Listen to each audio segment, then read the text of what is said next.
now, Pujya Atman Sri Swami Jyotirmayananda commences tonight's Satsang with a Sanskrit face chant. Om Purnamadaha Purnamidam Purnat Purnamudachyate Purnasya Purnamadaya Purnamevavashishyate Om Shanti Shanti Shanti. We begin with mystic song by Sri Swami Lalitananda, played and sung by Sri Swami Umananda, Rajneesh and Niranjan. Our song tonight is based on a poem by Swamiji. It's called O Thou Divine Wisdom.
We are recording from the ashram of our revered Guru, Pujya Atman Sri Swami Jyotirmayananda in Miami, Florida.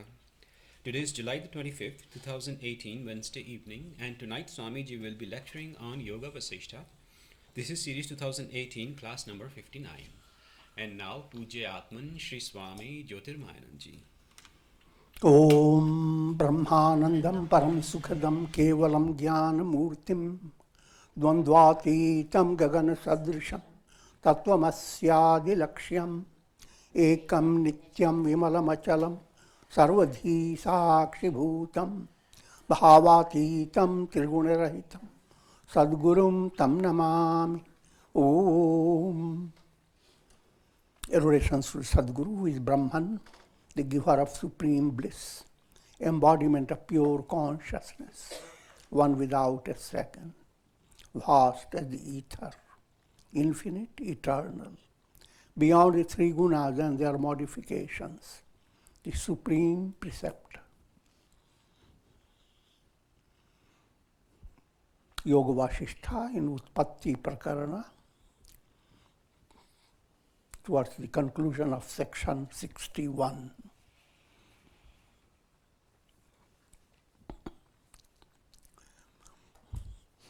Having related the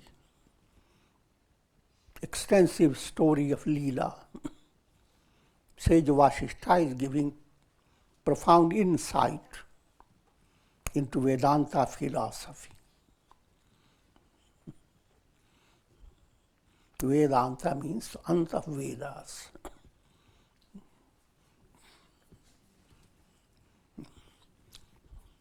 But when you tell it to the local people, villagers, Vedanta means without teeth. Joking.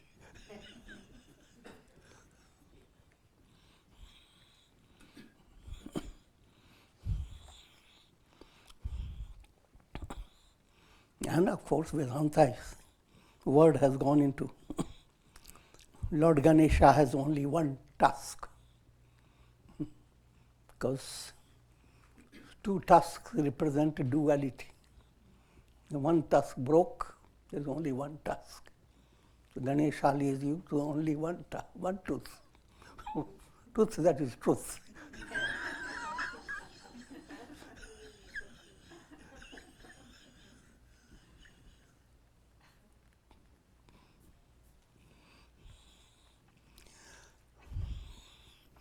The perception of the world, that perception exists along with the mind. As long as mind is operating, you experience the world. Mind and the world experience are coexistent. And that's what you imply by statement. Chitta vrittis. As long as you are involved with chitta vrittis, the functions of the mind, you are experiencing the world process. Yoga chitta vritti nirodha. And when these vrittis have moved away, then you are in yoga, united with God.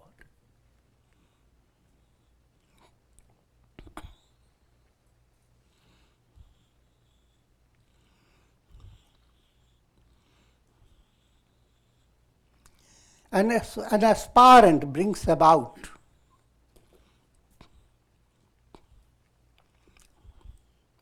the negation of the mind. The literal term is destruction. Manonash. By persistently affirming, I am the self. The great mantra that guides your soul to your lakshya. The word lakshya must understand. L means lal, mere pyare lal. Kshya akshi, eyes. When eyes are directed towards Pyare Lal, that which is the utmost source of all love. Once your optical correction has been made, you have no problem. Live in the world and your eyes are set where you have to go. Keeping in a broad way so that things can be remembered.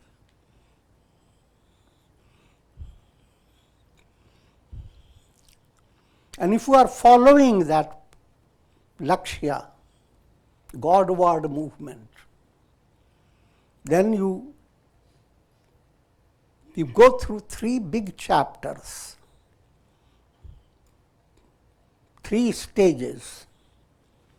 First stage, Manonash. Manonash must be well understood. Your mind is handling all practical realities of the world. But while handling it, it ignores that the entire world is not your performance, it is not your creation.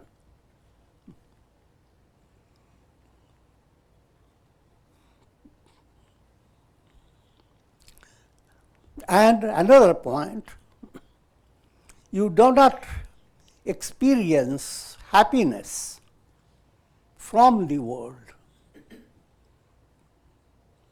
The world gives you illusion of happiness. And whenever there is that illusion, your mind develops raga. Any perception of happiness, if your mind is not in a profound movement of sadhana, perception of happiness creates raga klesha, which means your mind develops a will. May I have that object or the person who has given me so much happiness. May that object or person, may he never move away. You stay with it. But when the same becomes the source of slightest trouble, oh God, send them to hell.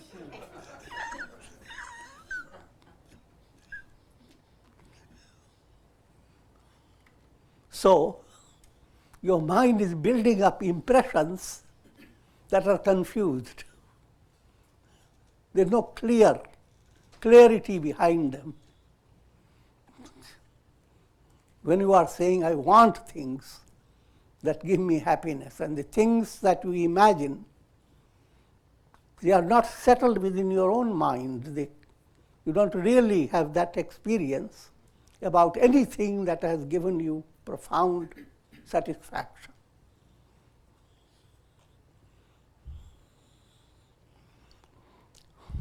So, in brief, what I'm leading you to understand, led by limited understanding, mind goes on imagining there is happiness in this direction and builds up raga klesha, attachments, impressions of attachment. And the more you build up attachment, the more you build up also dvesha, trying to hold on to the object you love.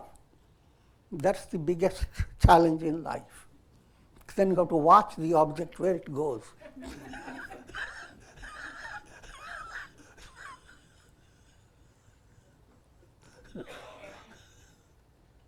So, in one side you go on developing how wonderful, how joyous. Another side, how tormenting, how useless. You are developing impressions of raga, impressions of dvesha. And that goes on feeding your mind.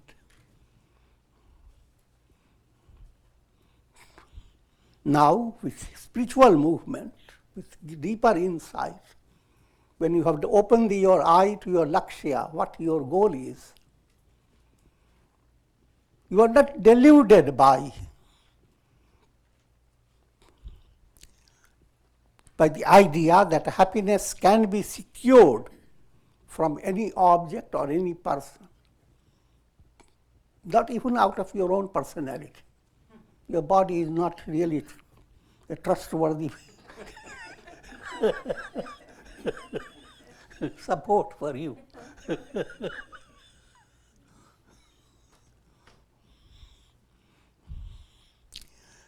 Put it in a very simple way, you'll give more importance to serenity of mind than to your mental fascination and spending time in imagining how wonderful things were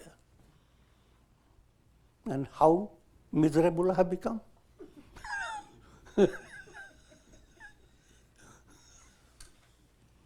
But perhaps future is bringing greater joy.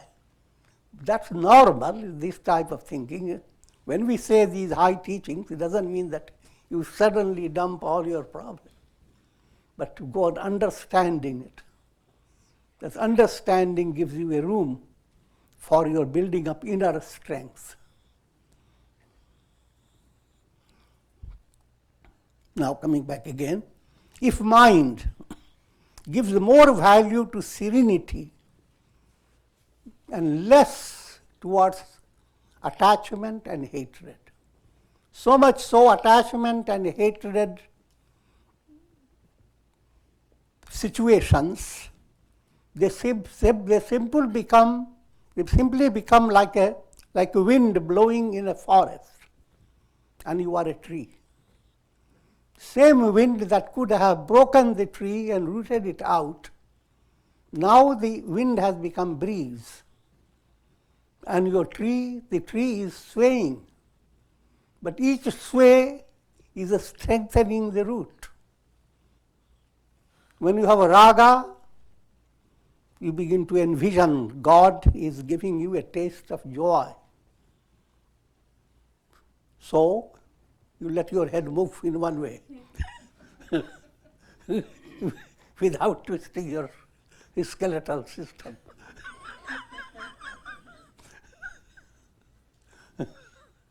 Vesha, things have not come out the way you expect. It's a challenging situation. But let me bring out the inner strength. With God within me, let me watch God's marvel. It is an opportunity to see the role of God. If things are all comfortable, you don't see the role of God, it's the role of ego.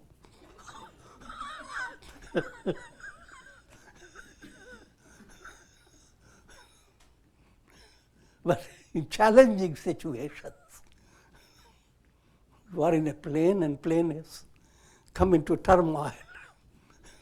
At that time, the role of God, how that situation can become very simple and easy. To give you another illustration, from an upper story building, you suddenly enjoying the nature, suddenly slip down. Horrible. But you fall into a big cartload of flowers. From horrible, horrible.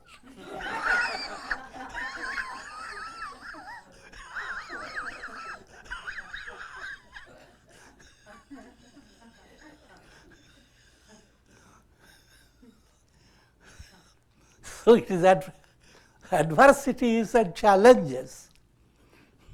They allow you to experience that amazing act of grace. And when you go on working in this direction, adversity and prosperity, both continue, and you are not allowing yourself to be broken up by them, but being enriched by them both. Then that becomes the big art. And when it is secure, it's called mano-nash. Now your mind is not going to create trouble for you. It's opening the gateway to liberation. And the very first gateway is serenity, shama.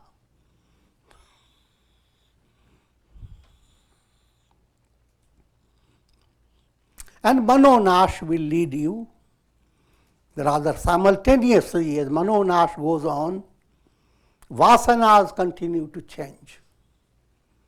The subtle desires of your subconscious that holds on to a lot of worldly impressions. It's like a cloud that obstructs the light of the sun. Now that cloud has become now, the moisture aspect of the cloud is diminishing. So their opacity is vanishing, waning. Now the same cloud is giving a different appearance. It begins to shine, shimmer. It is inspiring. Look at the sky and look at the beautiful cloud. And out of it coming out a big rainbow. That's vasana kshaya. Second step. And then third step, absolute clarity, and you are facing just the sun, God, Tattva Gyan. So these three terms are important in Vedanta.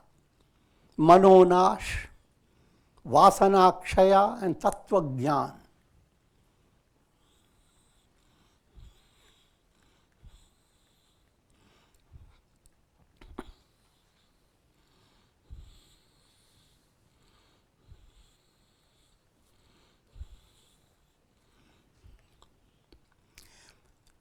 Wisdom does not create Brahman.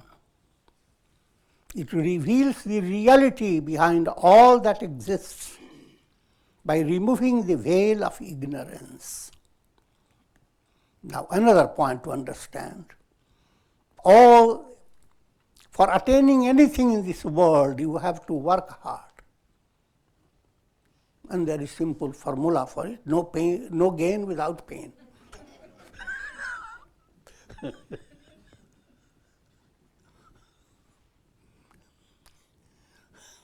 And worse it is, and worse than that, what you think gain is pain that is put on a spectacle.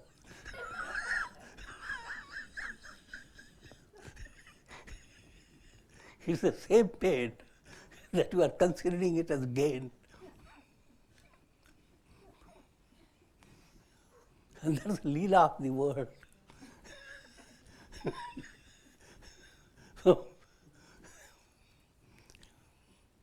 the time you are born to the time you depart, you are constantly working upon how to secure joyous situation, how to remove negative situation. And you are constantly filling your mind with all the news about the world, how things are going to happen, and all the knowledge, all that goes on.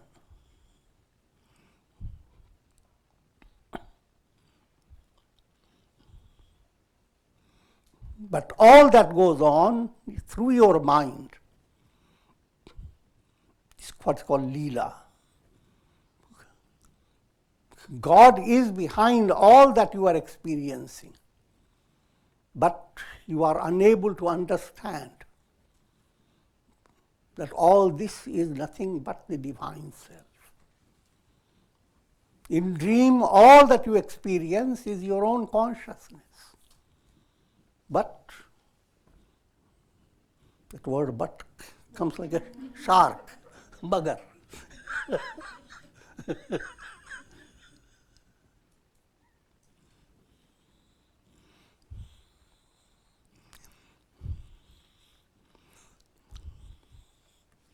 So wisdom does not create Brahman.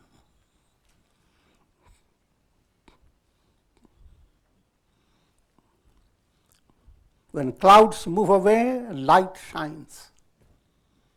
The movement of clouds, you are creating it. That's a world of creation. But appearance of the sun, you are not creating it. It's already there. And that's another profound point that an aspirant has to hold within the heart. That positive is something that is innate. Negative is superficial, no matter how powerful it may seem to be.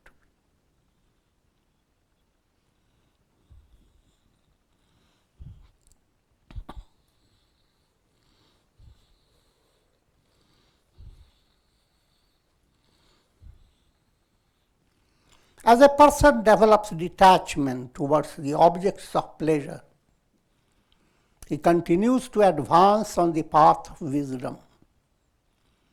Gradually, as he grows in dispassion, he ascends the ladder of liberation. This point we have discussed before also. The role of Vairagya and Viveka. Vairagya and Viveka, they are interrelated. Vairagya means dispassion. Viveka, clarity of understanding. Discriminative intellect, intellect that sees self as reality, not self as the illusion.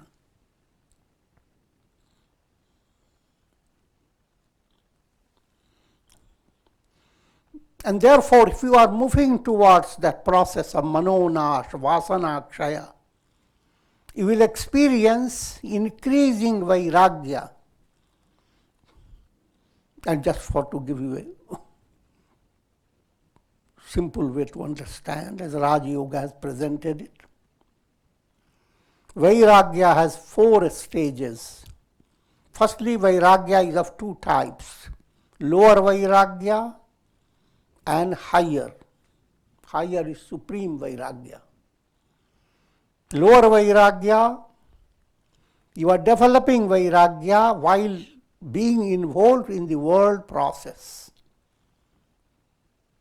First stage, as you become internally mature, you move away from pleasures that degrade your mind and body. So that stage is called yatamanam. You are striving and experimenting with objects. Next stage, vyatirekam. Now you begin to develop the awareness of degrees of control. Different people have different levels. The doctor has told you not to take sugar. Now you have to find how can you really practice it. Don't go into areas where people are selling wonderful sweets.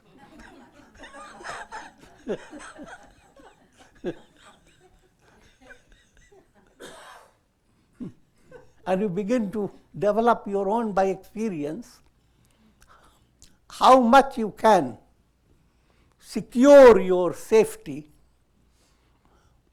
until you become so deeply mature that you develop the understanding. It doesn't matter, let them sell all types of things. They pass through a wonderful market of all laddus and pedas. I don't have to put a web on my nose. It doesn't matter. You become mature.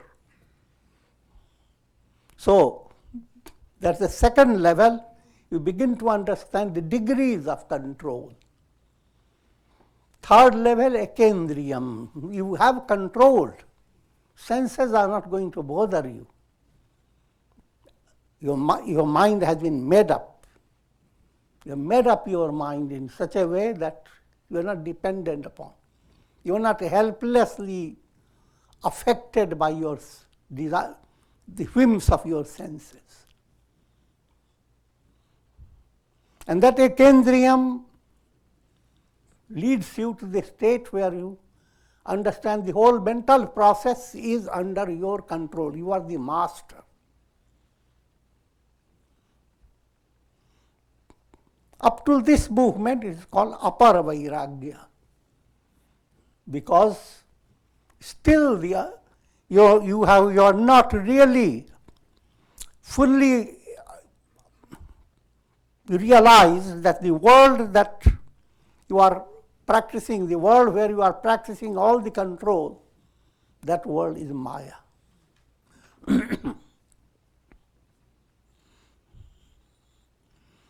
And when that aspiration dawns, that no more of this world, attaining liberation, that's called para-vairagya. So that's the whole purpose before your sadhana. But all this should not make you a mathematical person. Instead of doing sadhana, you start evaluating. Where am I? Am I in yatamanam? Jatirekam? Ekendriyam? Vashinkaram, yes. 30 days, I have no problem.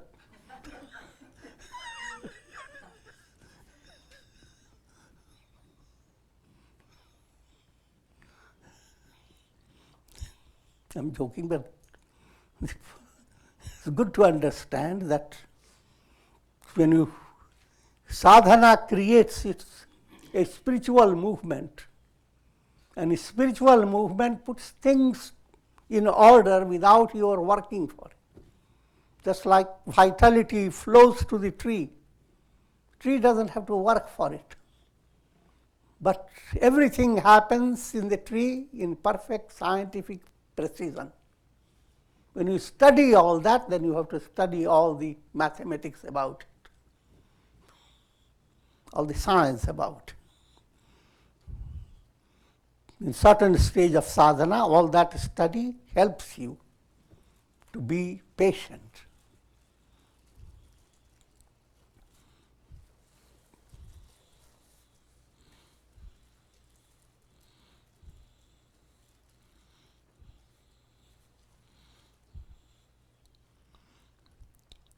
Liberation is directly dependent upon the removal of desires for the objects of the world.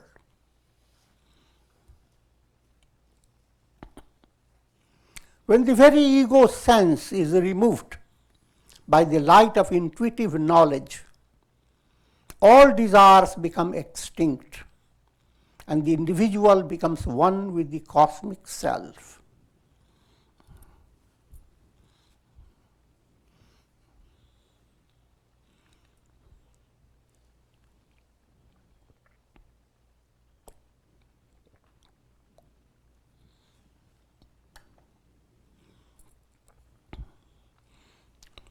This point is again a very profound point to understand, and will bring to you those two great terminologies from Raja Yoga, bhava pratyaya and pratyaya abhava. First stage of your effort, to give you cut down to many words. If you are watching a cinema show and you go on eating your popcorn and watch the show, I'm joking. What you are looking for, entertaining situations. So your joy depends upon how scenes change and bring meaningful and purposeful or inspiring show for you. In life, you are doing the same thing. How to improve your circumstances, how to improve your karmas, how to make the world more pleasant and inspiring for yourself. This is progress called bhava pratyaya. All experiences based on your mental thought waves. Those experiences are just like a cinema show based upon projections. Projections-based show. That's what the world is. Projection of mind behind the world. And when the cinema show is over, what happens? The entire projection show is cut down. Pratyaya, the whole pratyaya is projection show. Abhav, the projection show itself has become absent. Then what happens? The screen alone shines. Screen consciousness, Brahman is the reality all the time. It is that which supports your consciousness, awareness. Even if you are aware of minutest little thing, the sense awareness depends upon your mind. Follow the Upanishadic, what the light of the world.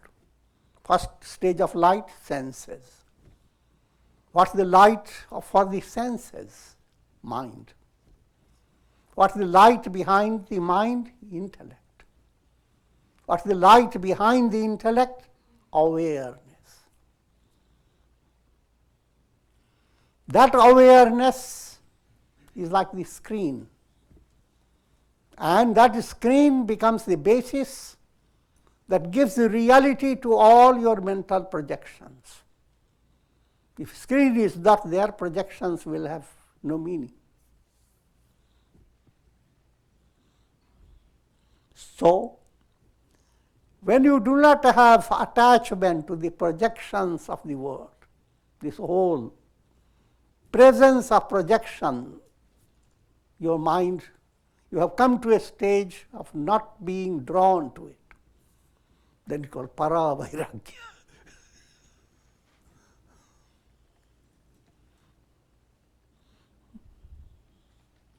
To another way of understanding,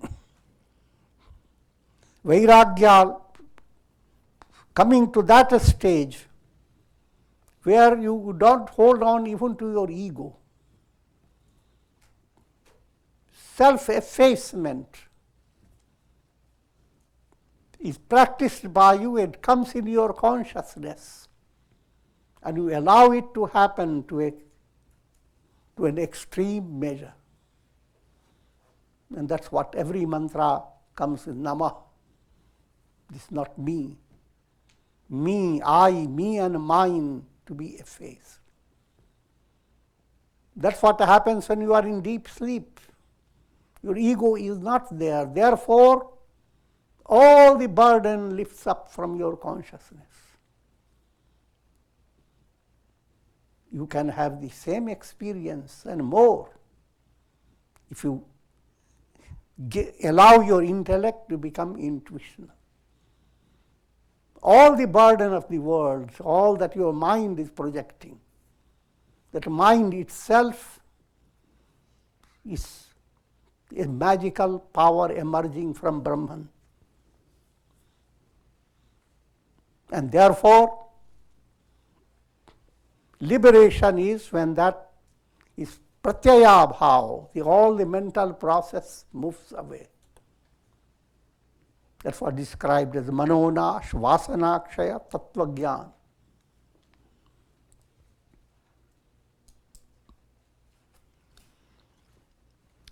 This point is further extended in section 62.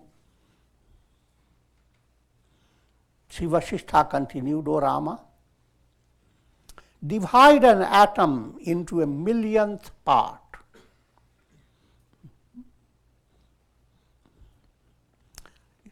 You must realize, even from very ordinary point of view, how these great sages had brought into their mind all profound things that science is bringing out gradually to the masses.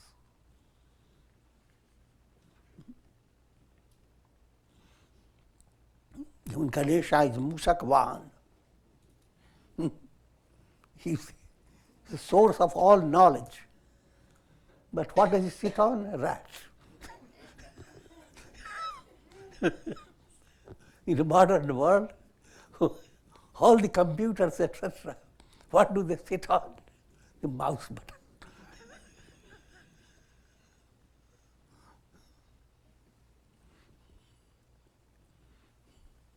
And the concept of folder within the folder. In those days when there was no such computer or any, and yet the minds of sages were super scientific. They brought out that type of description of the world. A world that is not located in time and space, but the whole world of time and space is one little folder, which can contain within its own corner another folder. That can contain another folder. And that divine computer has no limit. And that's the way the world is. So do not keep your mind constantly involved with the reality of time and space. It doesn't, it leads you to a kind of childish consolation.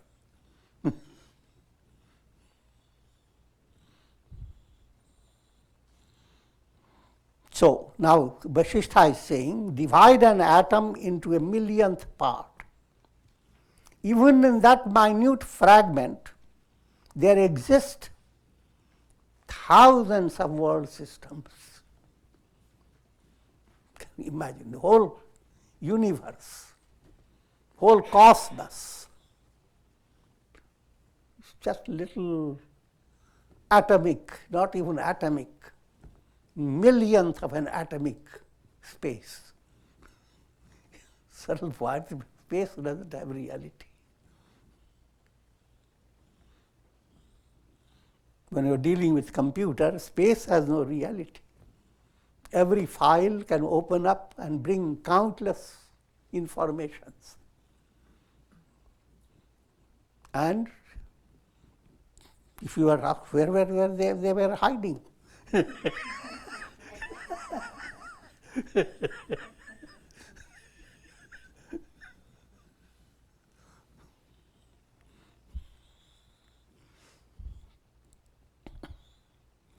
All the waves of the past, of the present, and of the future are sustained by the ocean.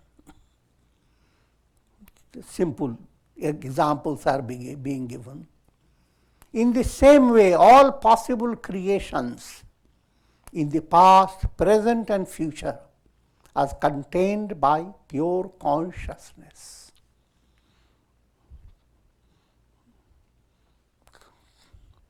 God is described always in terms of the ocean, Kripa Sagar, Ananda Sagar, ocean of pure joy. Literally, ocean is very limited, but here is allegorical term for perfection. When we look at the ocean, we can look at ocean in two ways.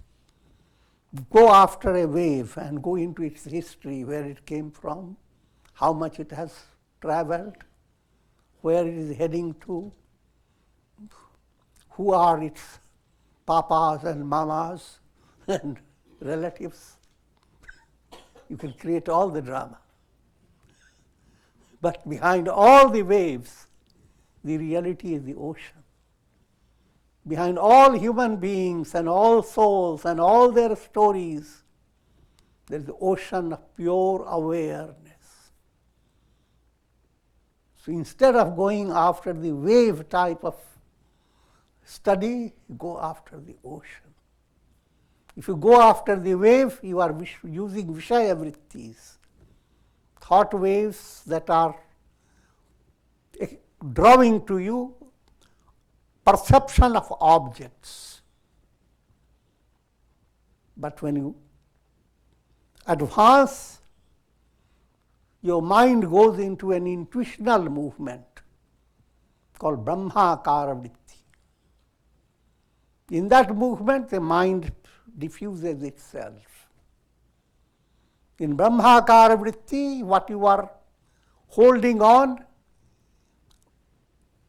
not waves, ocean. You look at the ocean, it is just the ocean.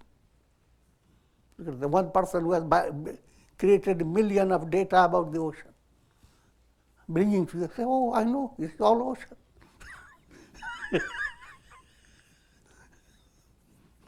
Two levels, all this is Brahman.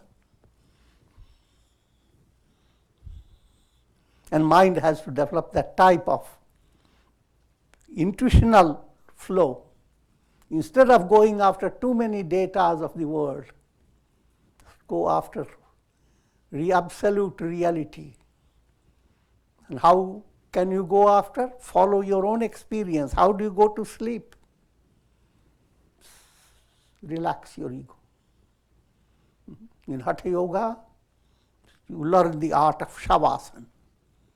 To relax your body by bringing to your mind, you are dead.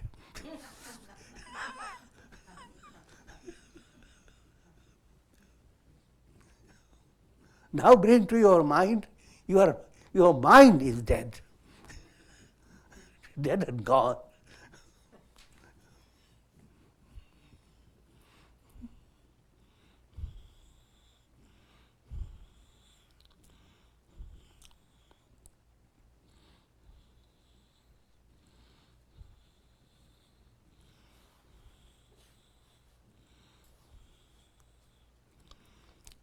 It is the divine will in the beginning of creation that continues to sustain all the laws of practical life as long as that creation lasts.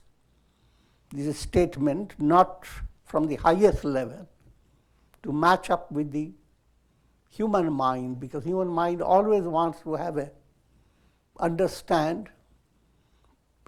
In practical world, your attitude to objects, people, that attitude must carry a touch of Godward movement. And what does that imply? If you gain insight into the law of karma, that every karma that you do, first point to understand what you are and how things you are facing is based upon your karma. Nobody has dumped this upon you. It's the good news.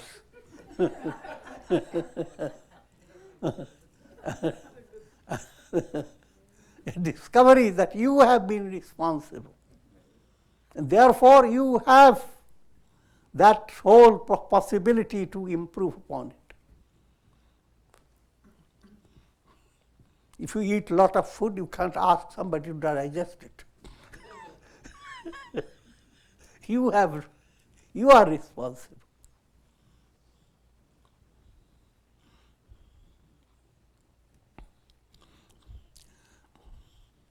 So now the mind has to develop that type of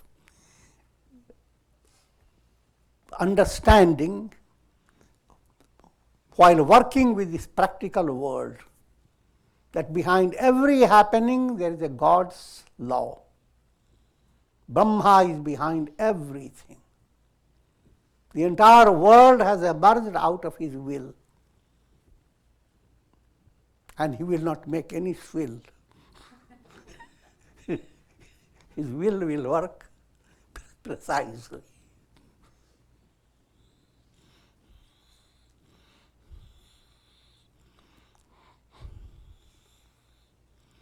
It is by the power of divine will that fire burns, water extinguishes fire, and the breeze blows.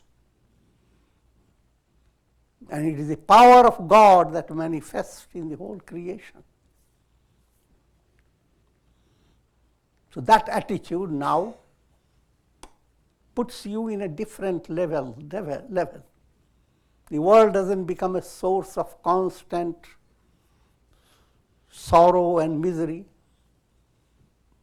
but a source of amazing inspiration. How much inspiring can you be? That depends. But there isn't anything in this world that cannot inspire you if you have sensitivity. Look at a little bud, how it has blossomed. Look at a little rootlet that goes into the stone and how it seeks out vulnerable points and goes deeper and deeper. And how, without a study of science, etc., picks up the exact nutrition.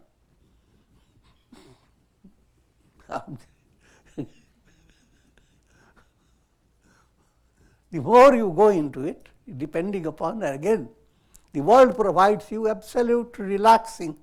You don't have to go into so many minute details. You see the wondrous how every morning the sun rises and a divine painter paints up the whole sky. Not and if that painting is well done by a human being, it will stay in a zoo, or rather in a museum.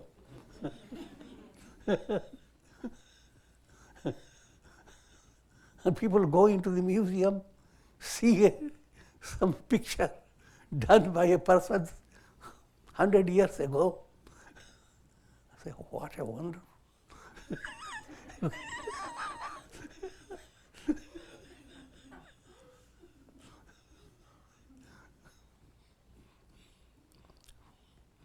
Allow the mind. These are certain mystic habits that have to develop within your mind. And if you become addicted to them, then no harm. Rather, it's a great blessing.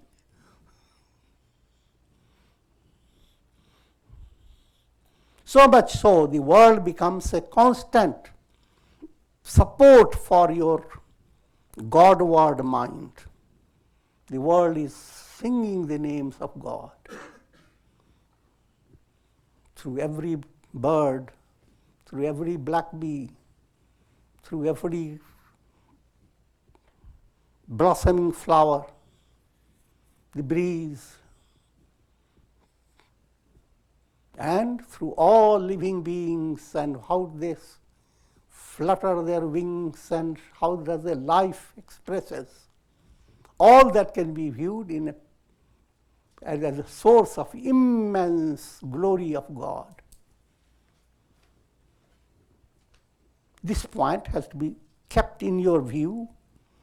Keep your lakshya towards it. That's your goal. And therefore, be enriched by satsanga, go on doing the sustained effort to be positive. Because you have the power to have amazing power. You have the potentiality to attain enlightenment. So don't look down upon yourself. Don't develop a degraded attitude that each time I'm dumped, somebody has to help me. And go on blaming others for your every trouble. That's a degraded state, and that's not any solution to your life's problems.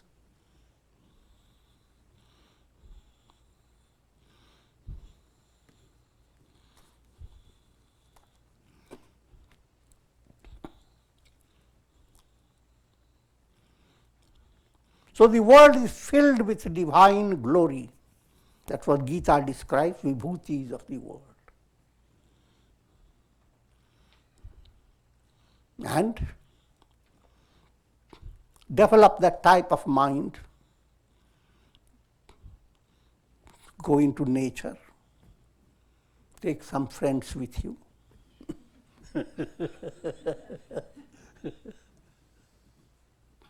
And bring to your mind the joy of seeing different things. Look at a bird. Look at a gilahari, the squirrel. How it's gliding. Gi is movement. Progress with lari, with waves. So anything can be inspiring.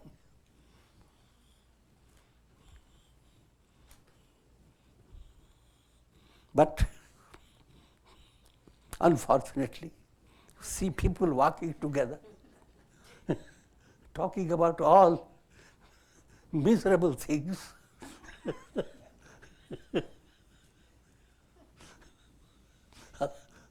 How can you send that person to hell? I'm joking. It's too much.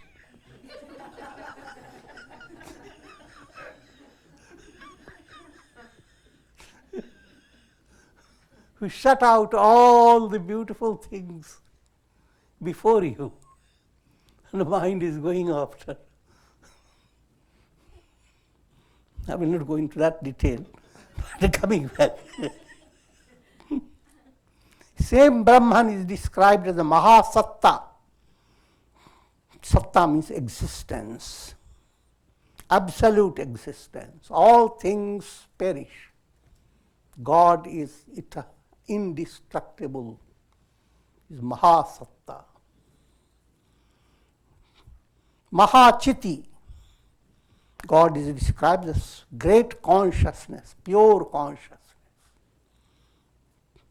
Mahashakti, all this Prakriti that is a magical power of Brahman with the three modes of nature, sattva, rajas, tamas. These three modes have created the entire universe.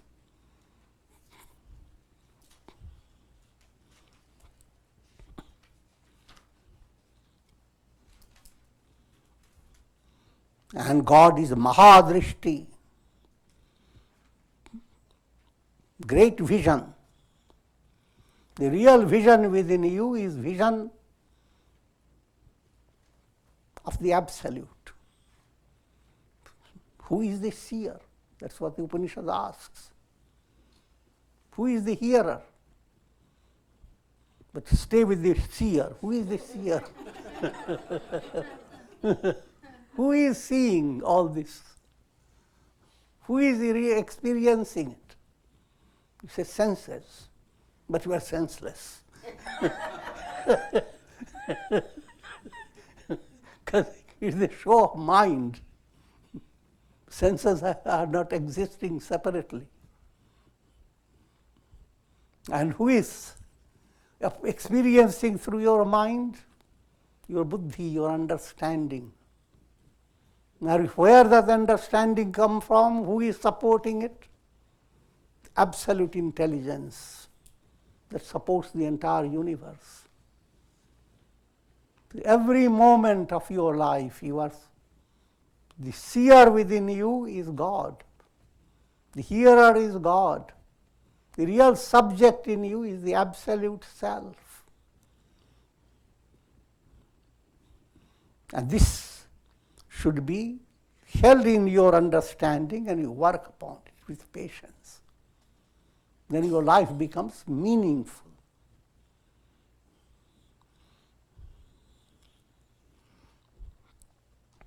Mahakriya, that God is a constant inspiration behind all creation. So if you have Godward movement, your activity will be most inspiring. All Kriya will develop through your personality. Kriya Yoga.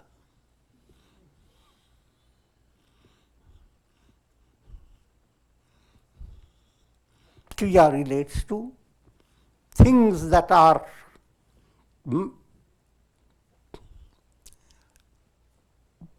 operating, things that manifest in the world. In your personality, by Kriya,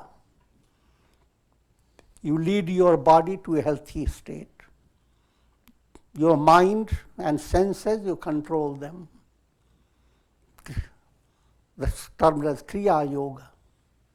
You purify yourself and so forth. The whole world has a Kriya Yoga behind it. So therefore God is called Mahakriya.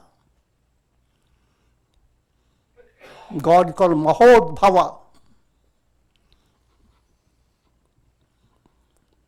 When sun rises, it's kind of Udbhava. It emerges out of the blue sky. So as impurities move away, you discover God shining out. But God is ever shining.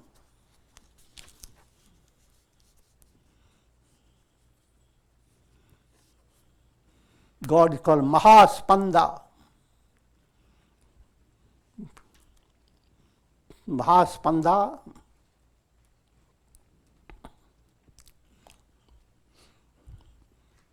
all things vibrate. Spanda relates to vibration. See the science, every atom has Shiva's drum. The Big Bang goes on resonating in every little atom of the universe. Shiva is doing his Tandava Nritya. He doesn't require big stage.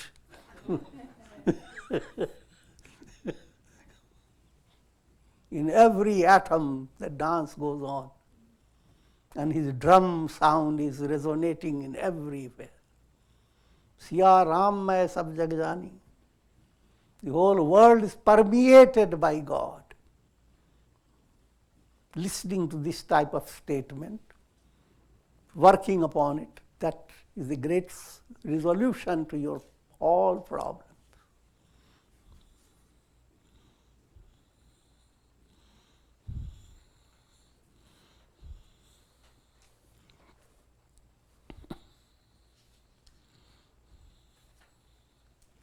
A wise man should not stop his efforts to attain the goal of life. Even those who adopt the attitude of a python and depend upon destiny for whatsoever may develop in their life cannot remain without effort. Again, simple point to understand. When you again and hear the world is filled with God, all is Brahman. Now therefore, have absolute holiday all time.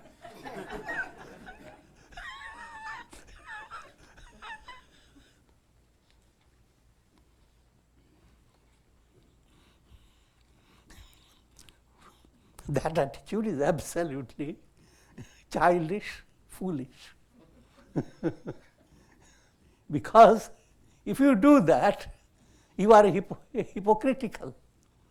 Because while you are doing it as if you are not working, still you will have your tea in right time. Still you plan for your comfort.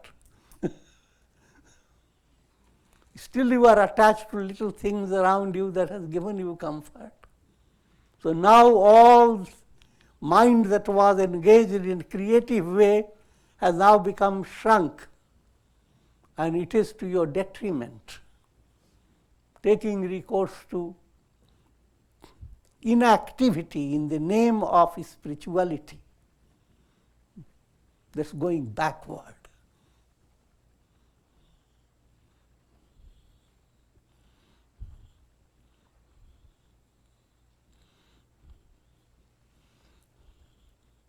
And so they give the older illustration, python. Python so big in bulk that just stays in one place. But even that python is constantly busy at its jaws looking for grabbing anything.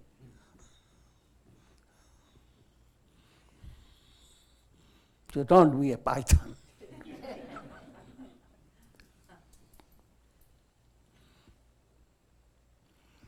A wise man promotes that destiny that leads him to liberation.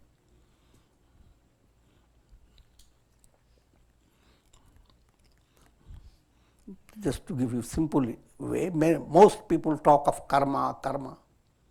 And when destiny's term is used, they have a vision what type of karma should give them a special prosperity. That's where the destiny term is being used by masses. And that destiny leads you to nowhere because it is perishable, transient. Real destiny, attaining enlightenment. That's the destiny of every soul. And that destiny is attained by self-effort and grace. But self-effort is a starting point. As self-effort advances, the entire world energy that is handled by God joins in your movement. You are never out of the world, you see. Even when you start developing the idea, may I attain liberation, you must realize Saraswati Devi worked on your tongue. So many deities fashioned your body.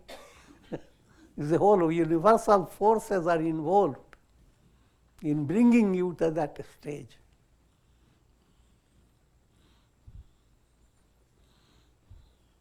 And with this I am going to conclude.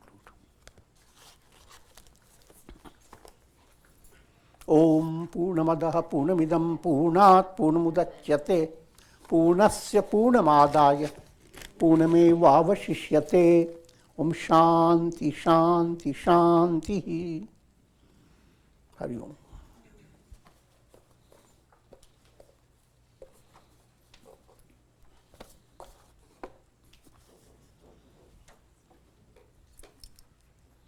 If you have a question for Swamiji, please raise your hand.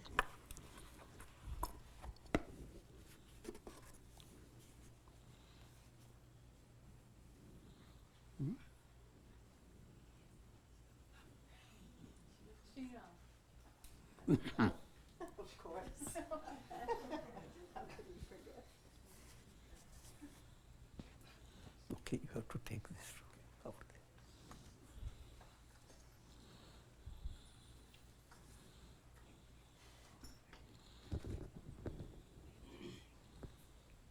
Gurudev.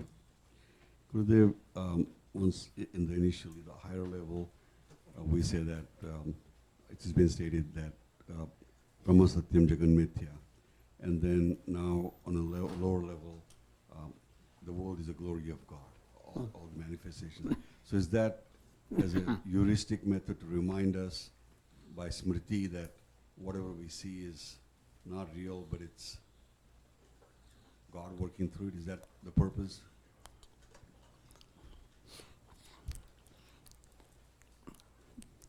Yes, that's the purpose. You must realize when you use words, anybody asks a question, and how do you answer it? By literature. But every word you have used, one person may interpret one way, another person may interpret the other way. In your literature, you say, it will be very well for you. Another says, how can it be well if I am in the well?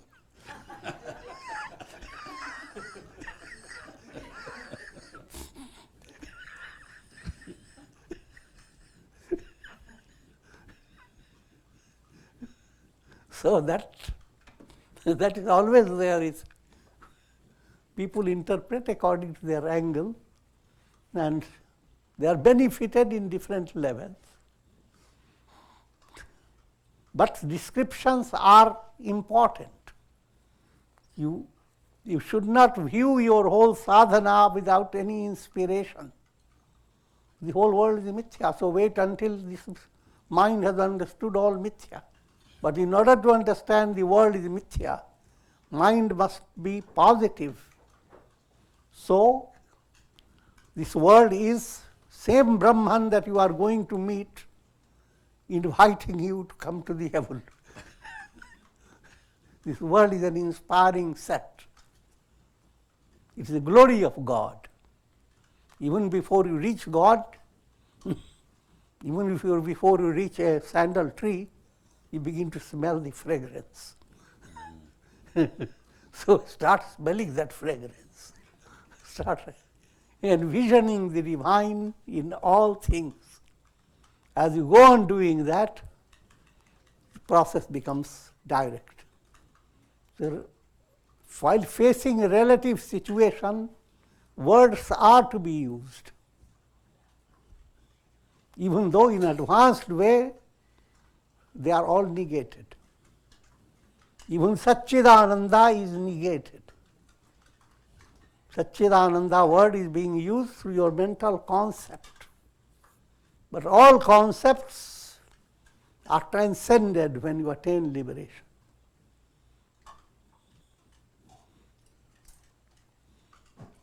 But that should not create confusion in the mind.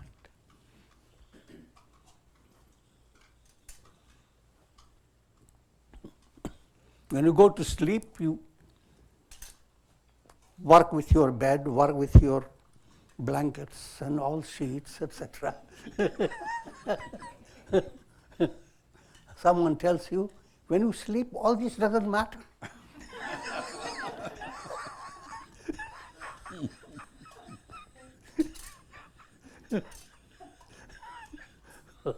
But point is, you have to go through that in order to go to sleep.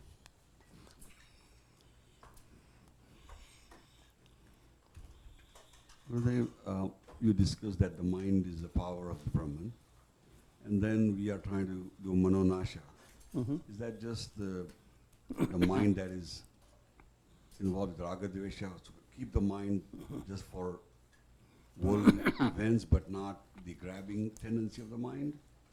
No, then again come to the same stage, you see. All this is Brahman. That should not make a confusion. Food is Brahman. Chair that you sit is Brahman, but can't decide eating the chair and throwing the food away.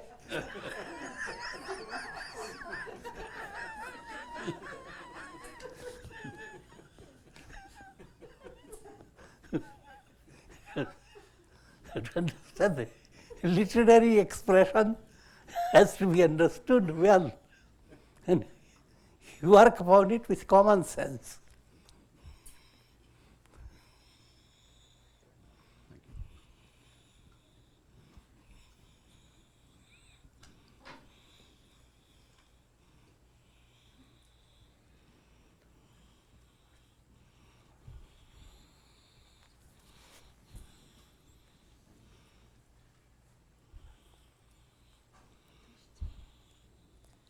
This wonderful prasad, of which you scraped out every last tender and delicious morsel, was made by Leela Prasad. And again, it was made by with so much love.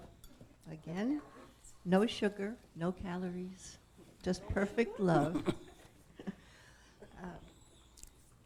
We mentioned last night that something you can be aware of on our website, yrf.org. When you first open the home page now, there is the video of Swamiji's lecture on Guru Purnima. So that's available for all to see again. And those that you know that don't have a subscription to Swamiji's lectures, they can enjoy that too. People that you know that are new to our classes, new to yoga, recommend that they take a look at the webpage and they enjoy that lecture. They'll have all of Swamiji's wisdom and warmth and humor, and it's a wonderful video. So enjoy that. And guess what? Everyone is coming for Kumkum blessing.